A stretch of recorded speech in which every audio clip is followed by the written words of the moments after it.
माता रानी की दोस्तों जुगराज हैं। आप सभी सफल हो आपका सारा काम। मैं दीपा नेगी रुद्रप्रयाग जिला और घिमतौली गांव बटी आप सब होते मेरू सादर प्रणाम। Welcome back my YouTube channel Deepa Negi पहाड़ी। तो दोस्तों कैसे हो आप लोग? आशा करते हैं आप लोग बहुत ही ज़्यादा अच्छे होंगे। तो मैं भी अच्छी हूँ, एकदम बढ़िया दिख रही हूँ आप लोगों के सामने। तो चलिए दोस्तों आज फिर से एक नई ब्लॉग की शुरुआत करते हैं। नई जोश, नई उमंग, नई हंसी और नई खुशी और इन गोणियों के साथ। यहाँ देखिए आज दुनिया भर के गोणी बांधर आ रखे हैं यहाँ पे। और आज ना मैं जंगल नहीं गई, आज मैं हूँ घर ही पे। और घर पे यानी खेत में आ रखी हूँ मैं घास के लिए। तो बहुत बहुत धन्यवाद आप सभी का कि आप सबने सौर भूतेनाथ के जो दरबार में मैं गई थी, आपने उस पर बहुत प्यारी प्यारी सी कमेंट्स करी हैं। तहे दिल से धन्यवाद करती हूँ मैं आप सबका। और कई सारे कमेंट्स ऐसे आए रहते हैं कि कहते हैं कि आपके थ्रू हम भी मंदिरों के मठ मंदिरों के दर्शन कर रहे हैं। तो आपके लिए भी बहुत बहुत धन्यवाद।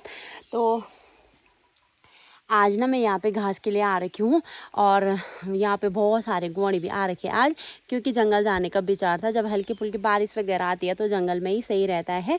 तो जंगल जाने का विचार बना था, नहीं गई। और जो मैं भड़ज गांव में कीर्तन में गई थी, तो बहुत बहुत धन्यवाद करती हूँ मैं उन सभी दीदी बहनों का भी कि उन्होंने बहुत अच्छे तरीके से मुझे, मतलब वो भी आश्चर्य हो गई थी कि मैं वहाँ कैसे आ गई। तो मैं यही बोलती हूँ कि आप जब भी किसी मंदिर में जाते हो तो ऐसा नहीं सोचना चाहिए कि कोई हमें बुलाए हम तब जाएँ। नहीं, मठ मंदिर में आप बिना बुलाए जाए, भगवान बुलाते हैं आपको, इंसान नहीं बुलाते, भगवान बुलाते हैं। और मैं तो कहाँ गई थी, सौर भूतेनाथ। तो मुझे तो शिव शक्ति जो एक ही मंदिर है वहाँ पे, शिव शक्ति माँ चंडिका शिव शंकर का, तो उनका बुलावा आया होगा कि आप यहाँ पे आओ, यहाँ के दर्शन भी करके जाओ। तो इसीलिए मैं वहाँ पे गई और वहाँ पे थोड़ा बहुत मैंने भी कीर्तन किया, बहुत अच्छा लगा। तो वहीं पे भोलेनाथ का कीर्तन भी गाया था मैंने, जो कि मैंने अभी ब्लॉग में नहीं डाला, उसे मैं आज डालूँगी। तो साथ ही ना आजकल मुझे सुनने में आ रहा है कि केदारनाथ का जो सिद्धपीठ मंदिर है उसका जो मतलब उसका खाली नाम ही दिल्ली में लिया जाएगा, यानी उसके जैसा मंदिर दिल्ली में भी बनाया जाएगा। जो लोग केदारनाथ में यात्रा नहीं कर पाते वो दिल्ली में ही दर्शन करेंगे। तो मेरे हिसाब से बहुत गलत बात है। गलत बात इसलिए है कि मैं इसमें सहयोग नहीं करती, मुझे ये अच्छा नहीं लगा। अरे भाई, जिसके मन में श्रद्धा भक्ति आस्था होगी वो क्यों नहीं चल के आएगा, वो आते हैं। और सबसे बड़े मतलब सबसे बड़े भगवान, चारों धाम तो अपने घर ही में है, अपने माता पिता है। तो क्या है इतना ज़रूरी कि आप केदारनाथ जाओ, अपने माता पिता की सेवा करो, वही पुण्य है। अगर जिसमें नहीं है हिम्मत जाने की, मैं उसके लिए बोल रही हूँ, बाकी जाना तो चाहिए। बट काफ़ी सारी वहाँ भी सुविधाएं हैं। हेलीकॉप्टर से वहाँ जा सकते हैं, घोड़ों से वहाँ जा सकते हैं। तो कहीं ना कहीं मैं ये सोचती हूँ कि चलो आप लोग एक ओर से आप लोग सोचते हो कि आप वहाँ के मंदिर को वहाँ शिफ्ट कर देते हो, मतलब उसी के नाम का दूसरा जो सिद्ध पीठ होगा वो तो है ही, सिद्ध पीठ को तो कोई नहीं कर सकता। तो आप लोग ऐसा क्यों नहीं सोचते कि चलो जो सुविधाएं दिल्ली में हैं या कहीं बाहर हैं वो सुविधाएं हमारे उत्तराखंड में भी ले आए। तो मैं तो बोलूँगी तब तो चलो, मैं मानती हूँ बराबर है। यार जब तुम यहाँ सिद्धपीठ मंदिर को तुम दिल्ली में ले जाने की बात कर रहे हो, तो दिल्ली की सुविधाएं तुम उत्तराखंड में लेने की बात क्यों नहीं करते हो? दोनों ओर सोचो ना भाई, एक और क्यों सोच रहे हो? वहाँ के भी सोचो। हमें एक छोटा सा ब्लड टेस्ट करना होगा तो हमें उसके लिए भी सीधे रुद्रप्रयाग जाना पड़ता है। लगाओ आप लोग, वो सुविधा तक हमारे इधर नहीं है। हॉस्पिटल हमारे गाँव में इतना बड़ा है, कोई सुविधा नहीं है वहाँ, कुछ भी सुविधा नहीं है वहाँ। तो वो सारी सुविधाएं यहाँ भी ले आए ना आप लोग, तब मैं मानूंगी कि चलो यार सब सोच रहे हैं भाई, अच्छा सोच रहे हैं सब लोग। तो मेरे हिसाब से गलत है, नहीं होना चाहिए ये सब। हाँ अगर होता है तो बराबर करो। वहाँ जो सुविधाएं हैं वो यहाँ भी लेके आइए। यहाँ भी वो इंग्लिश स्कूल आए जिनको पढ़ाने के लिए लोगों ने अपनी जगह ज़मीन, अपने पूर्वजों की खेती बाड़ी मकान सब छोड़ दिए और बच्चों को पढ़ाने के लिए बाहर बस गए। वो सुविधाएं आज हमारे उत्तराखंड में होती तो हमारे यहाँ के लोग बाहर नहीं जाते। तो इसमें आप लोगों को भी आवाज़ उठानी होगी। और आप लोगों को क्या लगता है, क्या केदारनाथ का मंदिर दिल्ली में होना चाहिए? तो आप लोग मुझे कमेंट्स कीजिए क्या होना चाहिए क्या नहीं होना चाहिए। मुझे तो सही नहीं लगा, मैंने अपने दिल की बात आप सबके सामने रख दी। तो चलिए जी, मौसम देखिए आज बहुत ही ज़्यादा सुहाना हो रखा। बस क्या के मैंने तो मौसम सुहाना ही हुआ रहता है। यहाँ देखिए बिल्कुल प्यारा सा, ये मेरी चंगेरी, ये भी मैंने इधर से घास निकाला है।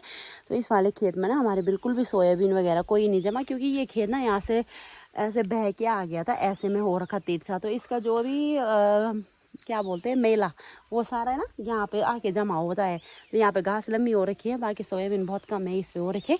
तो चलिए बातें बहुत हो गई, फटाफट से घास निकालते हैं, फिर मिलते हैं आपको थोड़ी देर में। जय माता दी। तो फिर दोस्तों हो चुका है मेरे पास घास और मैं निकल चुकी हूँ घर के लिए।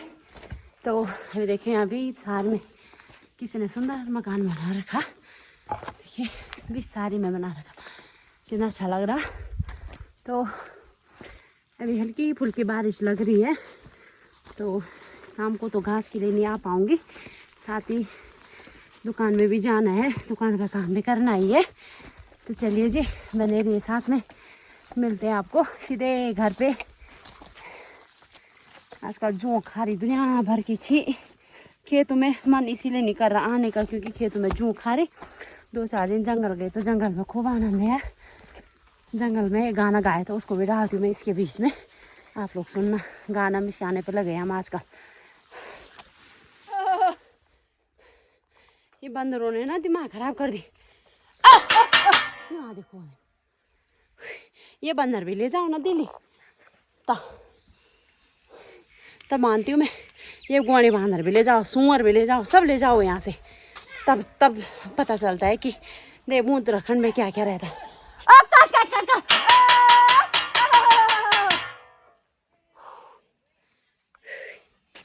अभी मैं अपने घर की छत पे आ रखी ऊपर, यहाँ देखे सीधे घर में कन्नी नीचे फेंकी चंगेरी, और सीधे बंदर हाँकने आई, पसीना आ गई। ओ तो भी दोस्तों, अभी मैं निकल चुकी हूँ मार्केट के लिए, और टाइम भी 9:30 हो चुका है। और आज थोड़ा जल्दी आ गई मैं मार्केट, क्योंकि घास लाई, घर पे कुछ ज़्यादा काम नहीं था। आजकल घास काटने का ही टाइम है, तो घास काटने गई थी, घास काट के आई, हम मार्केट के लिए निकल चुकी हूँ।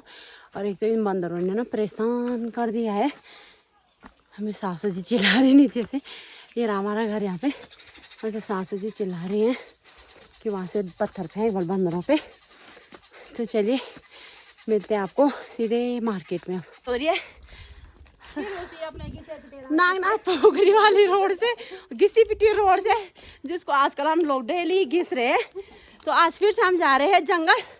तो आज आप सबके सामने हम कुछ इस तरह से गाना रख रहे हैं, तो इस गाने को आप लोग भी ज़रूर सुनिए। और इस गाने पे आप भी तो थोड़ा वो करिए कि सच ही नहीं खाया होगा इन्होंने कभी चाउमीन पिज़्ज़ा। बोल रहे हो बोलने की बात है, चाउमीन पिज़्ज़ा किसने नहीं खाया आजकल। खाया पिज़्ज़ा तो नहीं खाया यार, शायद बच्चों तो चलिए जी, बने रहिए साथ में, मिलते हैं आपको सीधे जंगल में। जब भी जन्म लीनी कभी सुख नहीं पाई, कनी होंदा गोले गप्पा मैंने नहीं जानी, मैंने नहीं जानी। को दो झांगो रुखे केते बोने छुजानी, तुमने पीजा कने होंदो मैंने नहीं जानी, मैंने नहीं जानी। मायालू मेरी ससुरा जी देवता, भली भली ननद जेठाने, बिसिरी न जोतवे या न से सरे माँ, दगड़ा गुरु नामाणी। भाग महोलो जानी होलो, सुपनत देखी आली, मुल मुल के गुह सेणी छे तू, हे कुले की डाली, मुल मुल के कु। तो फिर दोस्तों, अभी मैं आ चुकी हूँ दुकान पे, और अभी मैं दुकान पे बैठी हुई हूँ। थोड़ा बहुत मैंने चूड़ियाँ वगैरह पहनाई।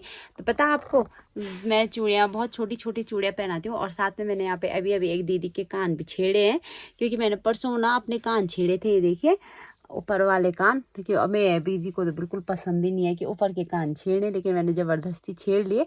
मैंने कहा तब तो बनाओगे आप एक जोड़ी सोने के कुंडल। तो मैंने अपने कान छेड़े, तो वो दीदी ने बोला मेरे भी छेड़ दे, तो मैंने अभी उनके कान भी छेड़े, सीधे वहीं से उन पे कुंडल भी लगा दिए। तो मैंने कहा दर्द भी हो रहा है दीदी, पर नहीं। तो मेरे हाथ से बोलते हैं लोग कि दर्द नहीं होता है, अनमैरिड से हम वो किरमोड़ के कांडे होते हैं ना, उनसे छेड़ते थे हम कान। तो ऐसी आदत आ गई, तो अब मैं इन्हीं से कान छेड़ती हूँ सीधे। तो उनके कान छेड़े, और अभी खाना वाना की कोई तैयारी नहीं है, ऊपर छत पे बांदर कूद रहे हैं। तो चलिए, बंदरों का कूदना भी स्टार्ट हो ही रखा है। तो ब्लॉग को एंडिंग करते हैं, और आप लोग इस बात पे ज़रूर ध्यान दीजिएगा कि प्लीज़ कि आवाज़ उठाइए। जब हम सब लोग आवाज़ उठाएंगे तभी तो हमारी देवभूमि उत्तराखंड एक हो पाएगी। आवाज़ नहीं उठाएंगे तो मुझे तो लगता है कि हमारा केदारनाथ का जो मंदिर है वो बन ही जाएगा वहाँ। तो आवाज़ उठाइएगा।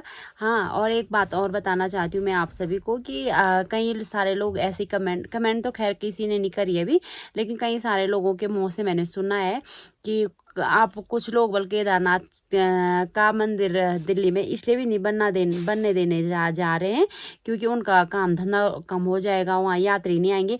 हाँ, पहले तो ऐसा कुछ नहीं है, लेकिन अगर आप एक हद तक ऐसा सोचते हो कि उनका काम धंधा बंद हो जाएगा तो ठीक है, आप सही सोचते हो। वैसे भी कौन सा रोजगार है देवभूमि उत्तराखंड में। अगर कोई रोजगार कोई सुविधा होती तो लोग अपने पूर्वजों की जगह जमीन छोड़ के क्यों जाते बाहर। तो ये भी सोचना आप लोगों को, यही सोचो। सही तो है, बेचारों के पास है क्या कि 6 महीने केदार जाओ वहीं जाके थोड़ा बहुत कमाई होगी, बाकी तो क्या है, कमाई का साधन कुछ भी नहीं है, सब बेरोजगार पड़ रखे हैं। तो जिसकी जैसी सोच, जिसको जैसा सोचना है वो वैसा सोचते रहें। तो चलिए जी, वीडियो को एंडिंग देते हैं। सब लोग स्वस्थ रहिए, मस्त रहिए, खुश रहिए, मुस्कुराते रहिए। आशा करती हूँ कि इस वीडियो को आप लोग जरूर पसंद करेंगे और आगे भी शेयर करेंगे ताकि सब लोग सतर्क हो जाए और एकजुट हो जाए। एकता में बहुत बड़ी ताकत होती है। इसी के साथ आज का ब्लॉग एंड करती हूँ। सब लोग स्वस्थ रहिए, मस्त रहिए, खुश रहिए, मुस्कुराते रहिए। जय माता रानी की।